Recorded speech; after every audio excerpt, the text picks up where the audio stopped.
চাওঁতে চাওঁতে বেটাহঁতৰ 2টা মাহ সম্পূৰ্ণ হৈ গ'ল। 1 মাহ হৈছিলেহে, 2 মাহ হ'লেই। আৰু এয়া মাহীয়েকে বেটাৰ নখ কাটি আছে।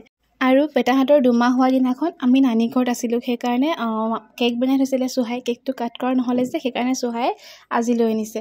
আৰু এইফালে মই চৰ্বত বনাই আছোঁ, লগতে চাহো বনাই আছোঁ। যিহেতু বহুত বেছি গৰম, চবেই চাহ নাখায়, সেইকাৰণে চৰ্বত চাহ দুটাই বনাবলগীয়া হৈছে।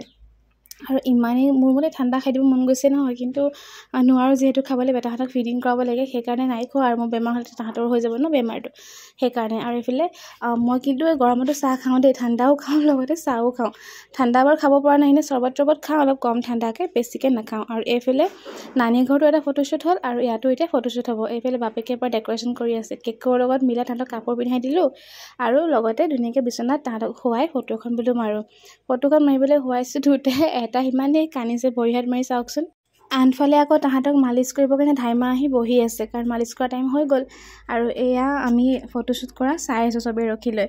আৰু এইফালে ধাইমাও ৰখি আছে, আৰু ফটো মৰা হৈ গ'ল। সেয়া চাওক, ধাইমা ৰখি আছে তাহাঁতক মালিচ কৰিবলৈ পূৰা ৰেডি। আৰু বাপেকে এয়া ফটো মাৰি আছে।